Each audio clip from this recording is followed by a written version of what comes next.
Well, there is a huge controversy around Kerala's story too, and it's not just about what's happening outside the court. It's not just about the political back and forth. It's some very strong words that have come out from the Kerala High Court. Questions about the title of the movie, questions about the usage of the word Kerala, questions around communal harmony in the state and why is it being portrayed in a negative light. Let's just break this down for you. A legal controversy has erupted over the upcoming film, The Kerala Story 2 Goes Beyond, with the Kerala High Court ordering a special screening before deciding petitions challenging its censor certification. And that's just one petition that has challenged its censor certification. There are two other petitioners before the court for very different reasons. We'll get to that in a bit. Important to understand that what are these three petitioners petitioning the court for? What are they objecting to in this movie? We'll get to that, as I said, in a bit. The court has also asked the centre to submit the stand on the matter the same day as the film is scheduled for release on February 27th. During the hearing, the court observed that Kerala is widely perceived as a region where communities live in harmony and cautioned that any portrayal suggesting widespread communal wrongdoing could create social tension. The bench noted that since the state's name is used in the title and the film claims to be inspired by true events, public apprehensions cannot be ignored. There are three petitions challenging the Kerala Story 2. The first, filed by Kannur resident, alleges the film portrays Kerala in a stigmatizing manner and could trigger communal tension. The petitioner objects to the teaser line, "Ab sahenge nahi, ladenge," calling it confrontational, and argued that certification failed to assess its impact under Section 5B of the Cinematograph Act 1952. The second petition by Freddie V. Francis seeks a ban and challenges the use of Kerala in the title, claiming it unfairly links the state to terrorism despite the narrative being pan-India. He also questioned the inspiration or the claim that the movie is inspired by true events, citing lack of evidence. The third petition, filed by advocate Atul Roy, also opposes the certification and title, citing legal precedent that film titles must not denigrate a community. The petitioners seek cancellation of certification, title reconsideration, and clearer disclaimers. The filmmakers, however, argue that the certification by the Central Board of Film Certification supports their position and creates a legal presumption in their favour. The court responded that such a presumption could be tested against the actual content of the film. The bench also said that if the film contains material that could incite communal tension, restrictions may be justified under the law governing cinematic experiences. The court has directed the producers to arrange a screening of the movie before the next hearing and will watch the film prior to passing any further orders. I'm being joined at this point by Kasturi Shankar, who's an actor as well as social activist. Professor Dinesh Varshne should be joining us shortly. He's a CPI leader, as well as M. Rajendran, a senior journalist, joins us. Thank you very much, all three of you, for joining me. Well, first, Kasturi, if I can come to you, Kasturi. I mean, what do you make out of what happened in the court? Of course, there's a whole lot of politics beyond it. Of course, there's many people within Kerala and even beyond are, there are split opinions over the movie. We will get to that in a bit. But in the court, what the judge has said today is very scathing.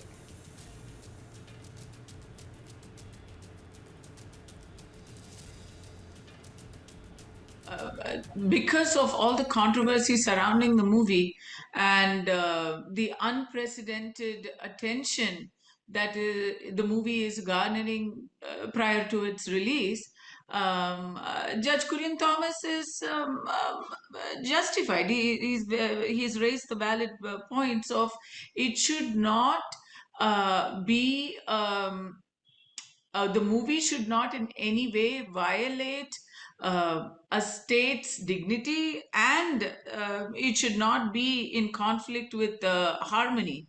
among a state's many communities. Okay, that is agreed. The other question is the movie itself guilty of such allegations against it?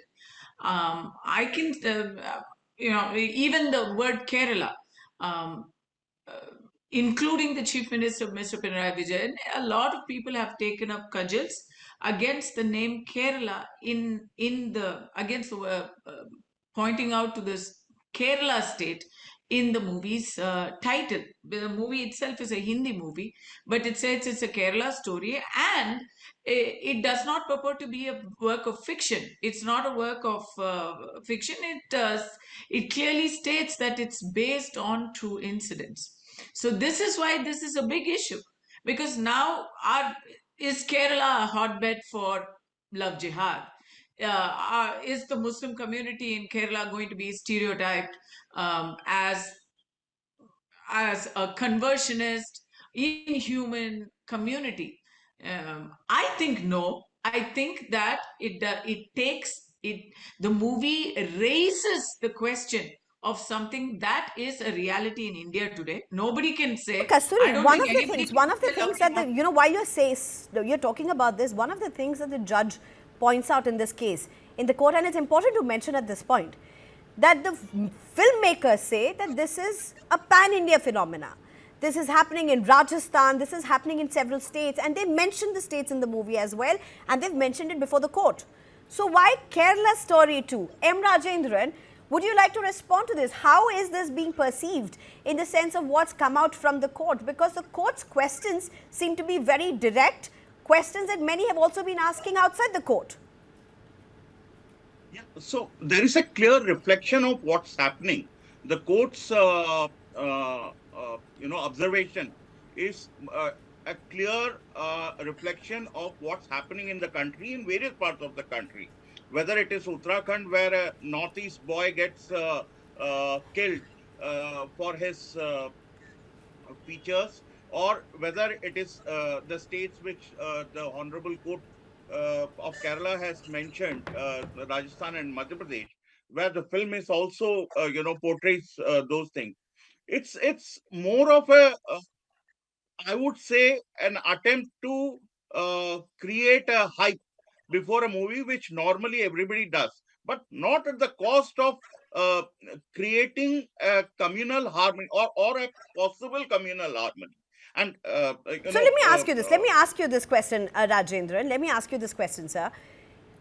You're in Kerala. I love what's behind you on the wall. So beautiful. So beautiful. So nice to see that on the wall. But M. Rajendran, here's my question to you. You are in Kerala. Of course, as I said, there are politics, and we'll come to it. But how are people responding to this? One, of course, people saying that why is this being targeted on Kerala? But are there also a growing section of people saying, let them do what they want to do? I mean, people are not going to fall for this trap if they don't believe in it. Okay, so Koshi, just let me correct you. I am based out of Delhi, but I am a Keralite. So, I carry my culture, my state wherever I go. And that's what is every Indian does. That's what every Indian does, Koshi. And that's what is supposed to be done. If there is an issue, as ma'am mentioned, that, why take the name of Kerala when it is a pan-Indian movie? Are there issues less in the country concerning women safety, security, that you need to take Kerala, which is a state which has demonstrated that it can take care of its women and can provide the platform to grow as a human being, not as a woman, but as a human being. Okay. And that is what is the worry, that the filmmakers, the producer who comes from Gujarat, has failed to understand this aspect. I'm being a bit passionate about being a Keralite, but the thing is, the fact is, anyone belonging to any state would question this when Okay. his or her state is being brought into the Okay. question. Okay, Kasturi Shankar, I mean, let's just listen to what Rajendran said and let's just break it down for a very simple reason. Again, I'm going back to what the court said. The court also said this, there are Malayalis living across the world. It matters to them. The court said that. There are Malayalis living across the world and it matters to them. Why drag an entire state? So, you have visuals over the last few days of, beef and paratha being served by SFI. For many who will be looking from a North Indian prism, it may sound so blasphemous. But for somebody who is very familiar with the Kerala culture, this is not blasphemous. This is across the state. It's a street food which is served across the state for that matter. People may choose to have, not to have, whatever. It's openly available. It's on the street food. But that's politics as well. It's a messaging. It's a social fight with political messaging. Irrespective of how this movie is positioned, the central focus of this remains, you had Kerala Story 1, you had the same politics play out. And then you have Kerala Story 2, which, beg your pardon, obviously seems to be feeding on the whole hysteria that Kerala Story 1 had developed. Wouldn't you say that? Okay, two parts, Shivani. So first part, I will address that about beef being part of the ethos and the fabric of Kerala. No, not true. Beef is not a major, it's not consumed by the majority of the population as it is being portrayed now. Everybody has the right to question whether somebody could coerce someone in their kabza to eat beef, whether that is hold it. No, Kasturi, let me come in. Let me come in. No, Kasturi, there is no question of anybody coercing anybody. For a vegetable, for a non-veg, for any meal. Nobody can be coerced. No questions. And I'm making that very clear because you are taking a counter out of what I said. In no way have I said that it is common to everybody's culture. No way, Kasturi. Madam, I'm talking about the movie. Sure. Please hear me out. Sure. I was saying, one is justified in questioning if the beef sequence is rooted in fact or fiction as portrayed in the movie. That's what I'm trying to say. Sure. However, the reverse is also not true. What is happening right now, a lot of noise being created as though beef is a primary food ingredient and a street food in Kerala. That's not true. We have Dinesh Varshne with us right now. All right, Dinesh Varshne, come in at this point. Kasturi Shankar, I do not want to make this conversation about beef and paratha. That is not what we intend to do. However, that is also part of a movie that has gone very controversial and has been raised by many things. So, a simple question. What really is the objection that politically the left is having to this movie? Is it that it feeds on on what we're seeing as a perspective, quote-unquote propaganda by some in Kerala Story 1, which was allowed, released with some cuts? Go ahead. Look, Shivani, the fact is that the people of Kerala is very secular. And they are living in a very communal, harmonical way throughout it is one of the best state in the country, which have communal harmony. And BJP, RSS and the right reactionary and their conduit organizations are trying to disturb the peace, either by the Hadia conversion case, then Kerala 1 story, now Kerala 2 story. This is an attempt to disturb the peaceful development of Kerala, where the extreme poverty has been removed. The education till undergraduation is free. The most secure state for the women. The migrant labor is called as a guest labor. This is an attempt to disturb the economic development of Kerala by one or the other way, because the BJP, RSS and right reactionary and their communal politics is not able to enter into the Kerala, despite the fact the RSS has the largest number of old-timers throughout the Indian Kerala. They are spending huge amount of money. I don't know from where do they get this money. Now the money from where they get has been made. It is amply clear. In fact, it should have been made on the topic. Let's stick to the topic. Dinesh sir. It'll help everybody not digressing. It's very important that we stick to what we are saying. So, a question that will come out of what you're emerging, because you joined us late, a very quick rebuttal. I'll give you 30-40 seconds to respond to this. What would you tell to people like Kasturi and several others who are saying, hey, listen, that's their prerogative to deal with how a movie is? From when does movies get to decide what's the line which is the truth and not, from when is it something that is not? Is it the fact that it claims to be a real life story, or is it the fact that they have taken the cinematographic freedom? It is not a real life story. It is not the reality of Kerala. It is a propaganda film on behalf of the RSS and BJP and the right reaction. Earlier also the Kerala one story was the same. Only 2 cases of conversion were there. They said 3,000 and more. The director of Kerala one story was with me on the same TV, on same show, same topic, on your TV itself. And at that time he did not, he accepted that there are only No, and then there cases. were cuts made. It was down to 32. But Kasturi, here's the whole thing. You know, you weave a story, and this also is about artistic freedom. It's important that I ask you this question because you are an artist yourself. You're an actor yourself. When you sign up to do a movie, the script may come to you, the whole narrative around it may be about it being a real story, inspired by a real story. And then when it is weaved, it is produced, it is created. It's possibly a part of inspired by a real story, but that becomes very different from a real story in scale to being an inspiration from a real story. Yeah, I think the intention behind the movie is very important in this case because, yes, sometimes you start with a premise and then the end product is very different from what one started with. But that depends on whether its intention is malicious, deliberate, or that's, cinematic evolution, just in the nature of the beast. I have to say two things. To Professor Varshne, I say, he said Kerala has come out and, where poverty has been removed. Sir, Kerala was never a state where abject poverty was present.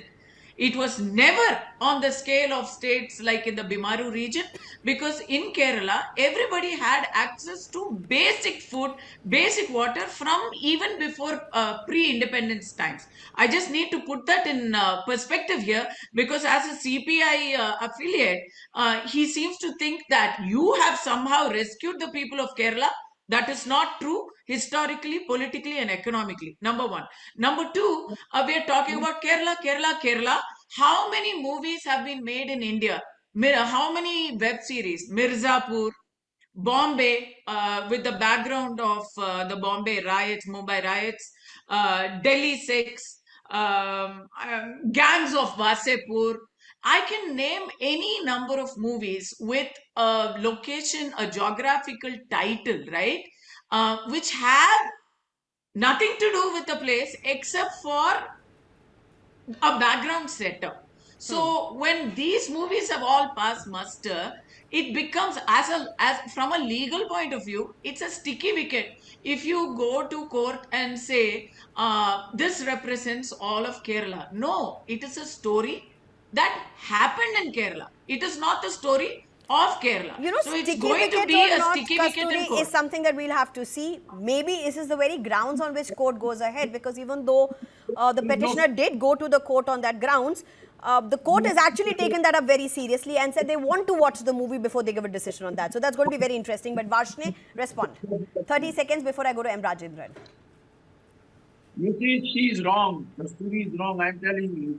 There was a feudalism in Kerala before independence, and the left movement in Kerala, strong left movements in Kerala, and most of the time the Kerala left parties have in government have removed the feudal land distribution, and that was accepted by even the That's Morarji very Desai. different from poverty Who is alleviation. Very today different, two different things. the Planning Commission has accepted that the Kerala is the best rule state with the least corruption, and rest of the country is the Okay, world all high. right. Rajendran, if I can come to you. Rajendran, if I can come to you. Your last words on what's unfolding right now in Kerala. It's the election season in Kerala, and therefore every narrative matters, every counter matters. It's not being seen in isolation. These are not movies in isolation. These are not counters in isolation. Everything has an election lens to it, Mr. Rajendran.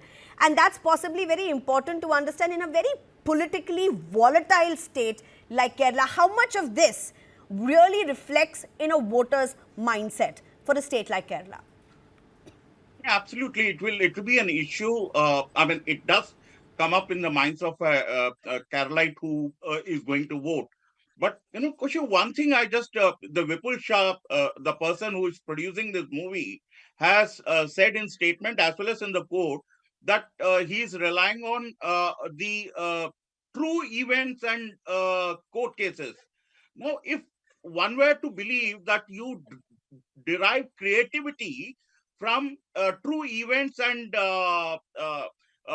true events or orders, then why is General Narvane's book is not being published or not being allowed to be read by Indians? Now that is the premise. That is the question every Keralite would be asking. You could be drawing fact from the value, but you have to have the fact right. And this is the problem with the Kerala story 1, and that is the problem going to be with Kerala story 2. And every Keralite will be watching this development very closely. Okay, I think we've and not... and that's I would like to Absolutely. I think we've not had the last word on this because obviously the court has not had a last word. Huge ramifications. And as I said, this is not an island where this is happening. This is a state that's election ready. And whether it be the filmmakers who have chosen the time for this release, whether it be the political parties that are backing or countering it, all have a very strong sense of what it means on the vote rate.